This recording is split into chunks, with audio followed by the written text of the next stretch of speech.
everyone, and welcome back to another episode of the Clarepoint podcast with me, Randy Prizzle. How you guys all doing out there? Everything good, shway, crispy, irie?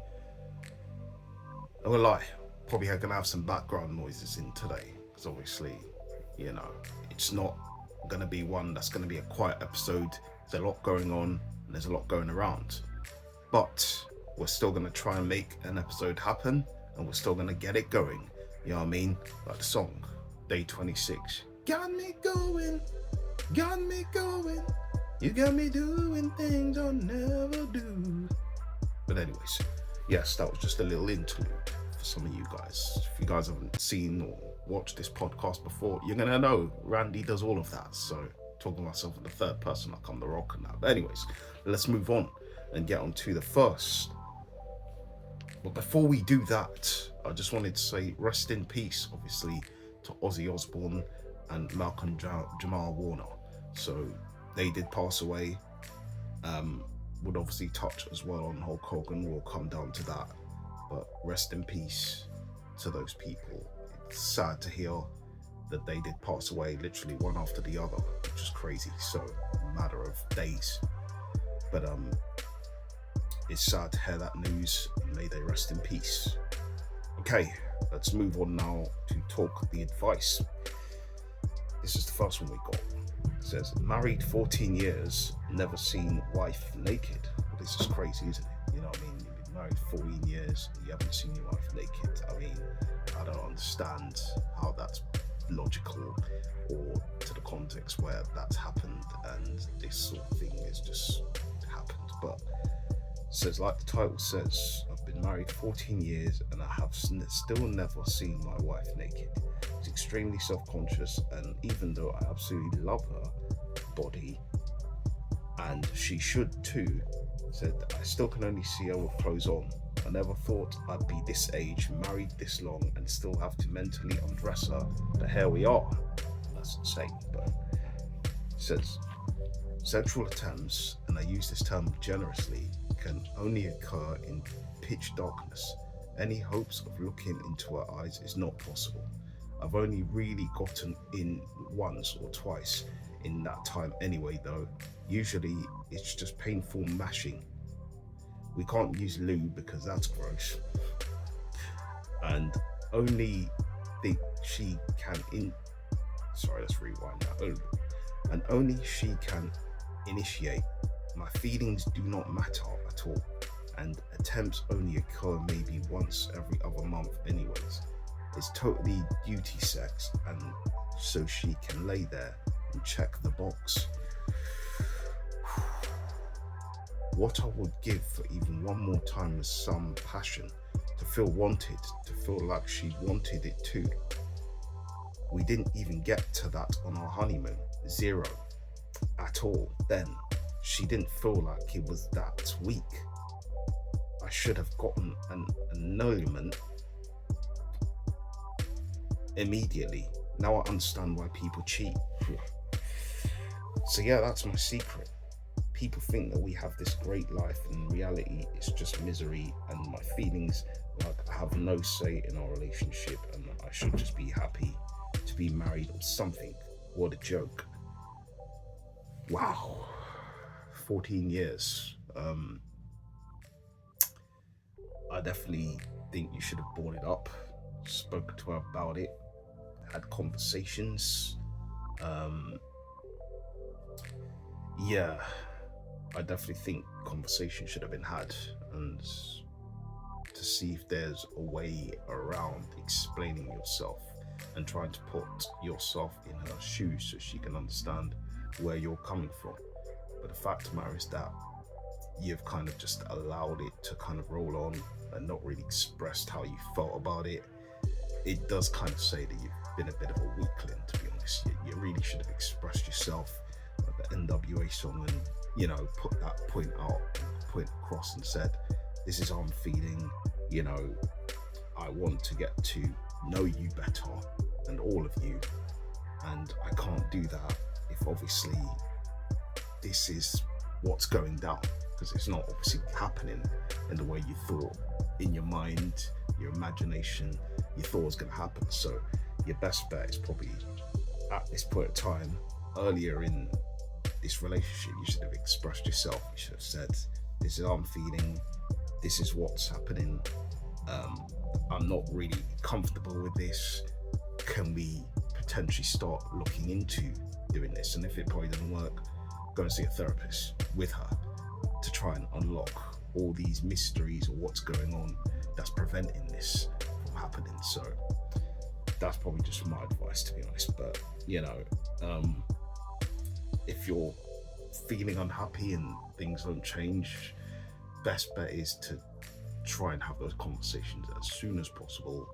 And obviously, if she's not really understanding of those conversations, you've had it time and time again, it doesn't work, then your best bet is probably just to leave, and find something else. So that's just my opinion on that.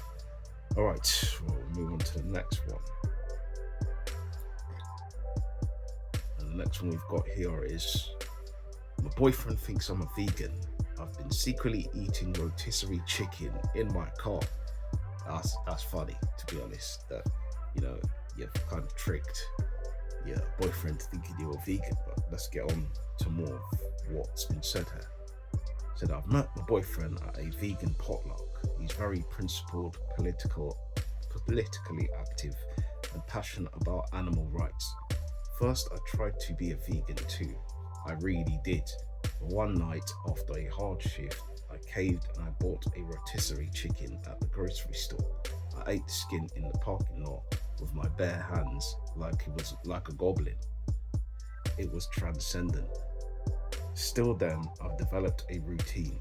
Once a week, I go on a solo walk and sit in my car with a plastic fork, eating meat like it's contraband. I have napkins and mints in my glove compartment. I even keep perfume there to mask the scent. He tells people I've converted to veganism for love.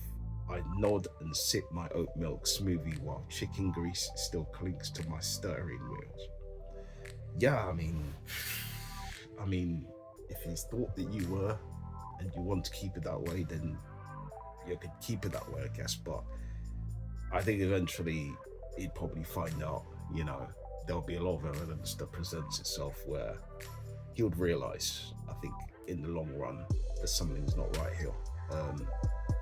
Chicken, I'm not fully a vegan, so eating chicken, I can understand it, the taste, smell alone, but you kind of have to explain that to him so he understands in some ways, because obviously he will get the hint and he will get the whiff and he will start to figure out something's not right here. Do you know what I mean? So I think the best bet for you is up to you, but I would say have a conversation, simply say, I'm not fully involved in this life. I like to eat certain different foods that you don't, and maybe the best bet is if he accepts it or he doesn't. If he doesn't, then it just is what it is. And if he does, then I guess he really likes you more than you thought he did. So that's just my thoughts on that. Cool, well, that's it. We're gonna move on now, and I'm gonna touch on now the classic reviews. So I'm gonna come to talk about Spider-Man 1, 2, and 3. What do you guys think of that? You can put your comments below on that one, keep it to yourself. Right, we're gonna move forward now. The classic review, Spider-Man 1, 2, and 3, which was starring Tobey Maguire. So people have been living under a rock. This did come out 2002 was the first Spider-Man, 2004 was the second Spider-Man, and 2007 was the third Spider-Man. Now, all in their ways for me are very classic films, I think obviously when they first came out, I probably wasn't as appreciative of Tobey Maguire as Spider-Man, just because I wasn't completely sold on Tobey Maguire when I first watched it. But then watching it a lot more, going back to seeing Tobey Maguire does do a good job as being Spider-Man, you know what I mean? I just think sometimes the facial reactions sometimes are a little bit over the top, but that's just my personal opinion on that. But I do think that Tobey Maguire do a good job playing Spider-Man in 1, 2, and 3. You know what I mean? For the people obviously who've not seen it, how would I sell Spider-Man to you? If you're a Marvel fan, you would already know what Spider-Man is about. Do you know what I mean? Spider-Man, Spider-Man. the friendly Spider-Man flies around the web and all of that. So yeah, you would know. But for the people obviously who aren't Marvel heads or don't really know about Spider-Man, why probably you should go and watch this 2002, 2004, 2007 Spider-Man classic films. It's generally because I feel like there is a way to appreciate the past art of where Spider-Man kind of evolved into and how it kind of came from being that to this, as you get now with Tom Holland being Spider-Man. So, and obviously if you have seen the last Spider-Man, which was I forgot his name, something from home, you know, you would kind of understand where Tobey Maguire's Spider-Man kind of originated from. So, but overall, the films as a whole, they do bring out the goofiest side, the funniest side. I do think probably Tobey Maguire does probably struggle with trying to be comedic a lot more of the times, while with Tom Holland it comes naturally. But with Tobey Maguire, as I said, I think his facial features doesn't really give gimmicky or very, I would say, enthusiastic about playing the role of Spider-Man. But I do see it as one of the classic films in terms of, obviously, I do think he was a better Spider-Man than Andrew Garfield. That's just my personal opinion. But yeah, man, watching it again, the black suit Spider-Man as well, number 3. Do you know what I mean? To him fighting Harry, fighting Sandman as well. I think their choices of villains in number 3 was particularly okay. Number 1, obviously Green Goblin. Number 2, I'm trying to forget who was in number 2. Number 2, yes, Dr. Octopus. Number 2 is Dr. Octopus. So yeah, man, the array of villains in there were pretty good. So, you know what I mean? I think in terms of the villains, I think they got it quite right in terms of their potential and how they play. But it's definitely something for people to go and check out there. You know, if you've not seen Spider-Man 1, 2, and 3, it's best you see it for yourself and find out what I'm talking about. You know what I mean? Because obviously, Tobey Maguire, for me, as I said, doesn't really have the enthusiasm of playing the Spider-Man role. But I think in number 3, it really did come out a lot more. You definitely saw a lot more personality, I think, from Tobey Maguire in terms of playing Spider-Man. So, yeah, you know, good Spider-Man. Overall, number 1, it was probably the pinnacle which kick-started this whole thing off. So, number 1, Green Goblin being the villain, Willem Dafoe, playing that role really well. That one probably gets 7.5 for me. 7.7, I'd say. Sorry, 7.7. Number 2, Spider-Man 2. That's with Dr. Octopus again. I thought that was solid. Does it beat number 1 for me? Not really. I think the fight scenes in number 1 were probably a lot more in better detail than number 2 was for me. So I think number 2 would probably be a little bit less, but I thought it was still in the same category of good. So 7.5, I'd say, for number 2. Number 3, yeah, the changes, the switches up, the black suit Spider-Man, which I liked. Obviously, preference choices for people. I do think they were probably weaker villains in that. Obviously not cutting Venom in, but Sandman, yeah, I mean, he died pretty easily, didn't he? He gave up pretty easily in my eyes, but yeah.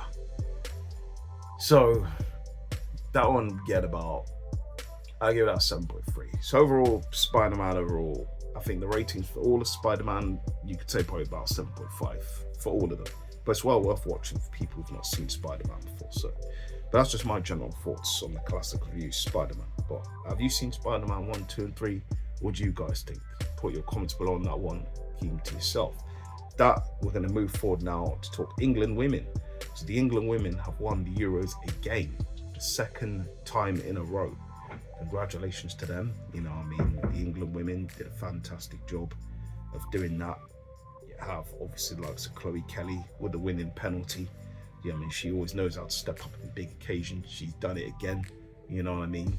But obviously, through the full game, Alessia Russo scoring the goal, and for them, Mariona Caldente scoring for them with another header. So, listen, it was a game where Spain were on top, and Spain throughout the game dominated the game, but you know, England just find a way.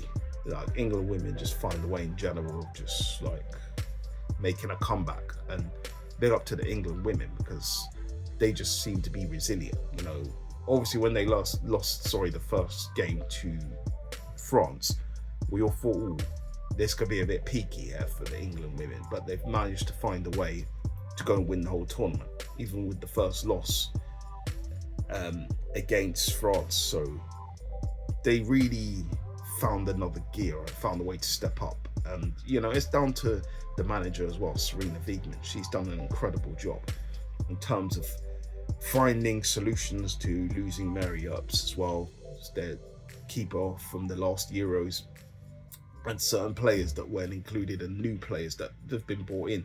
You know, Michelle Agyman, you know, I mean, Kiara Keating in goal as well as backup.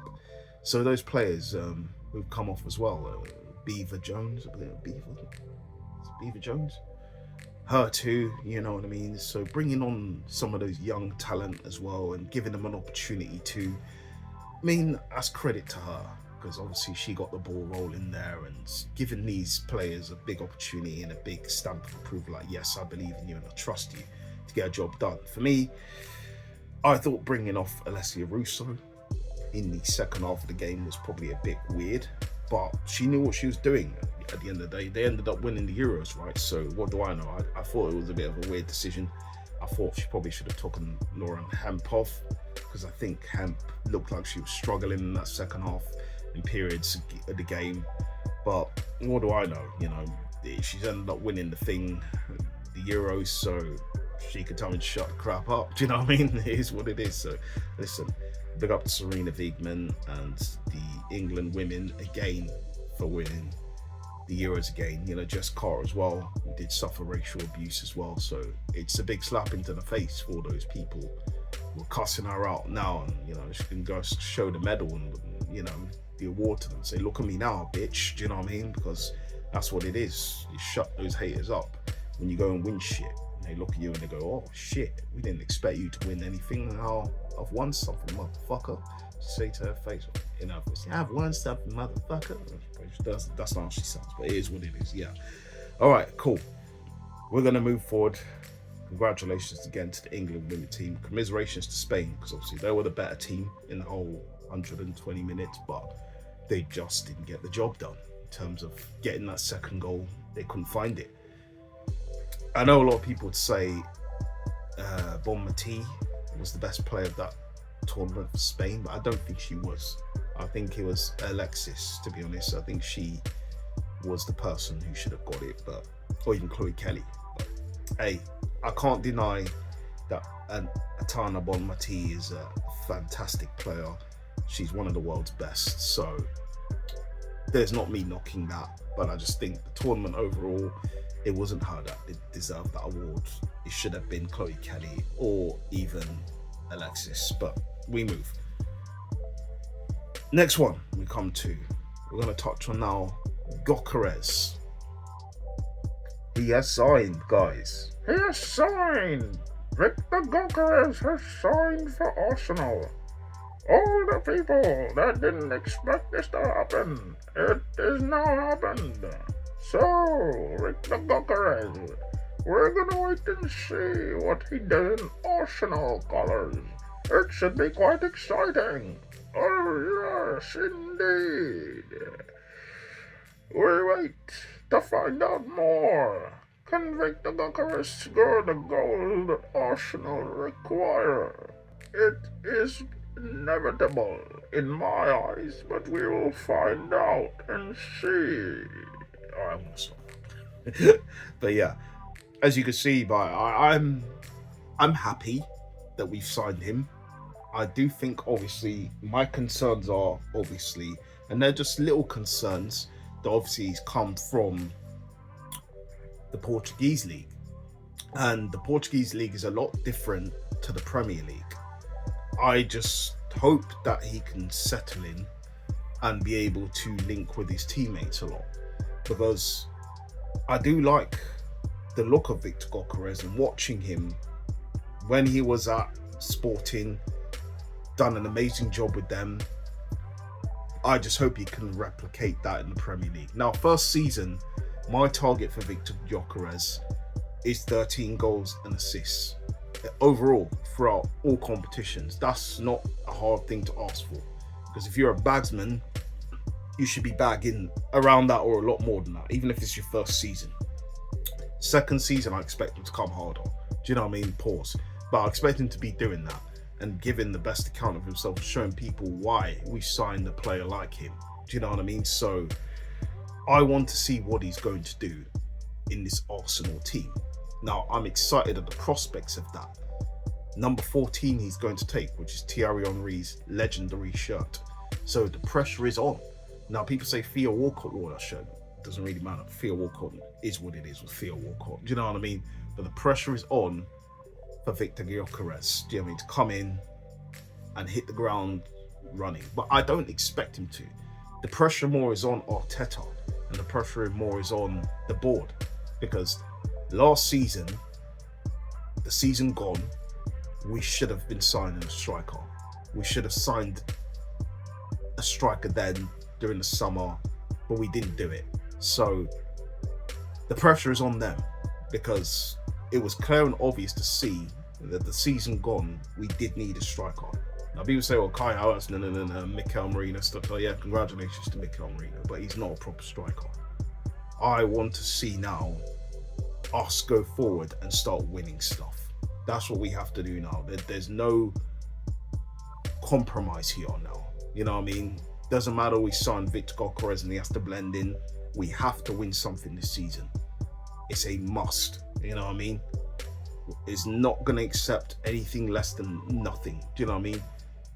As I said, FA Cup, if you win an FA Cup, cool, extends it for a little period of time.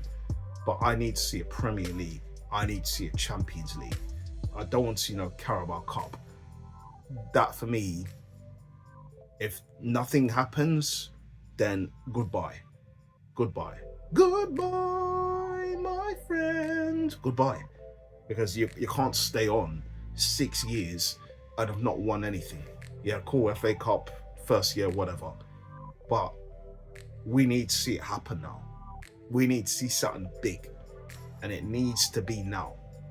Last season, the seasons before, we came close. It needs to be now.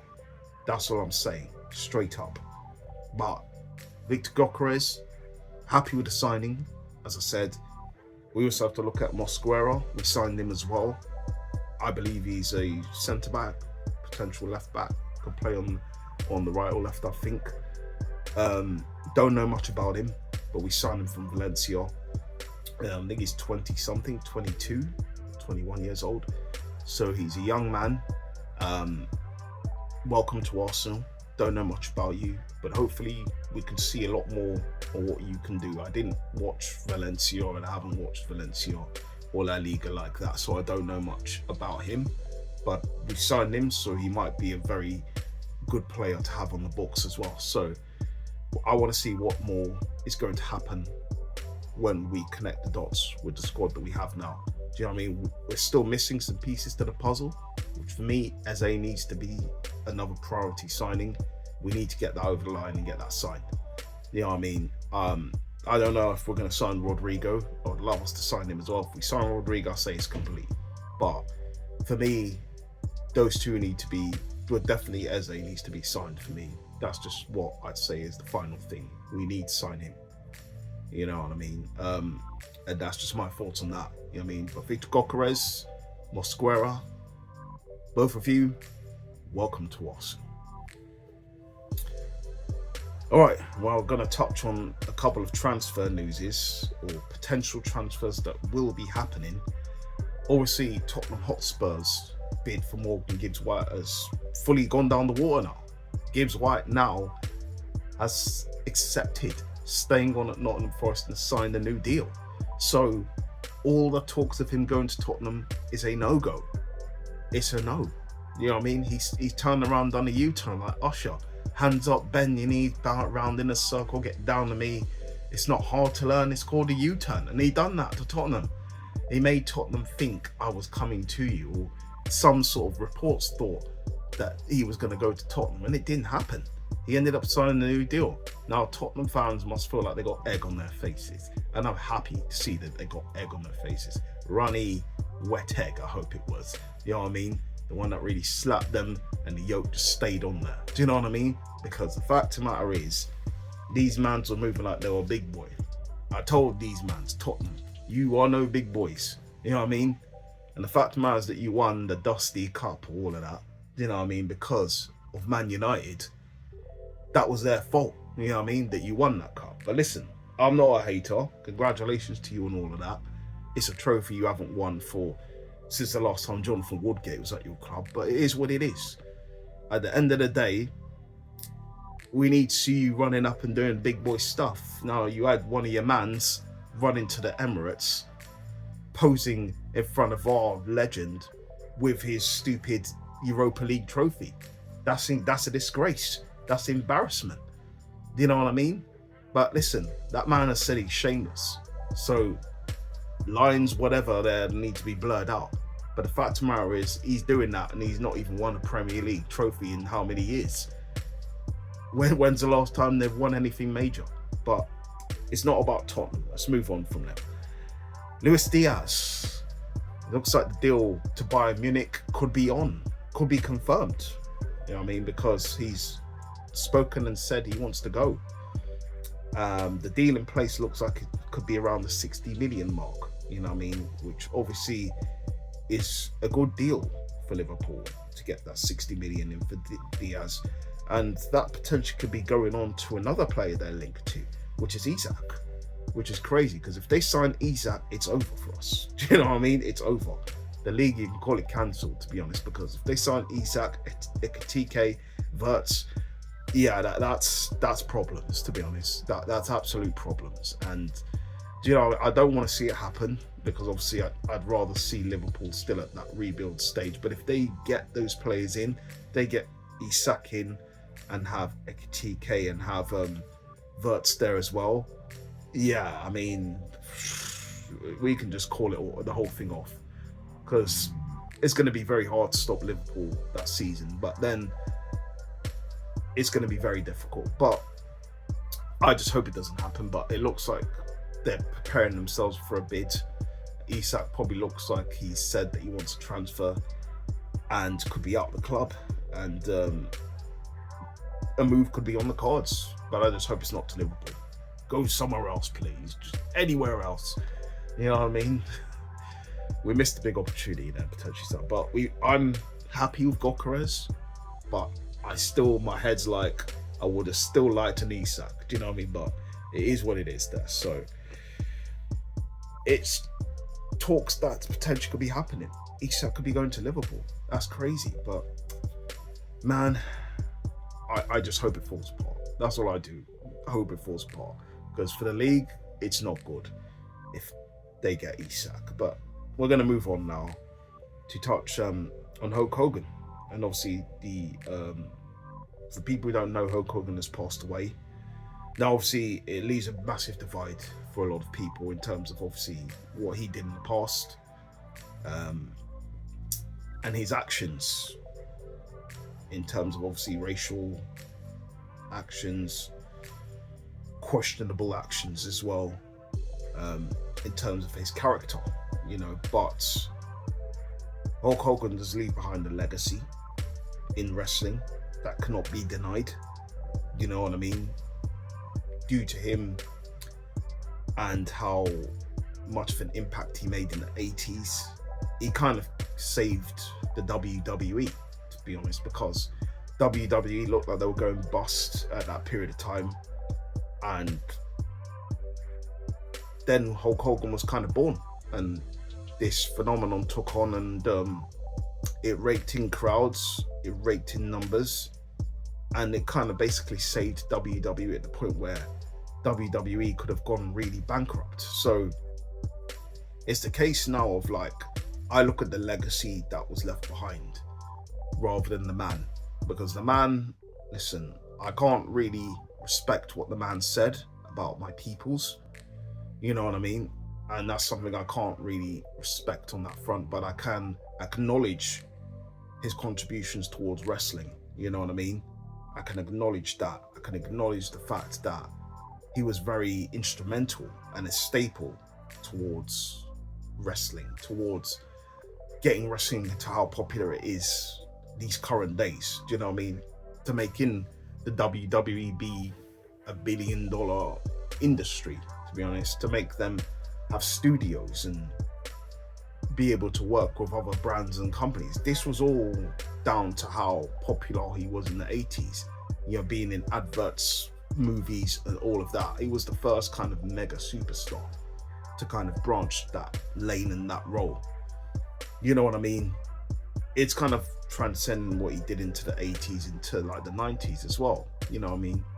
Still being a baby face until the heel turn, joining the NWO, forming that group, and still maintaining and being a household name. You know, even being a bad guy at that point of time, Hollywood's gimmick, everything like that, showed and told people that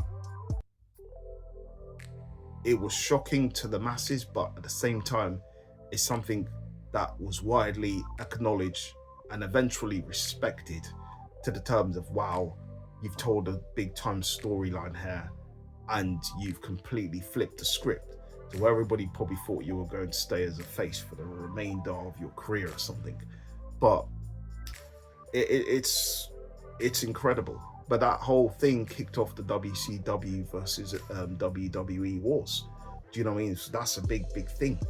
You know what I mean? That really revolutionized and pushed wrestling to the point of being more grittier, more hardcore, and brought fans like myself in, you know what I mean, to an era where it became more hardcore, more darker, you know what I mean? Things were happening to the point where it was drawing a lot of audience in, hardcore fans, you know what I mean, ECW fans, do you know what I mean? So that whole thing really revolutionized and helped start the Attitude Era off. Do you know what I mean? If it wasn't for that, Attitude Era would not have been born. You know what I mean? So you kind of look at those things and you say, those things really helped push wrestling to another level.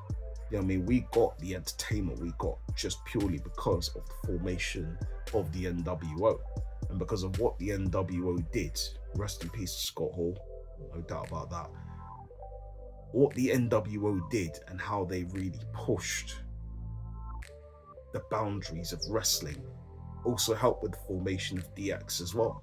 So there's a lot of things that did happen that really helped push the organization of wrestling to another scale and to another level.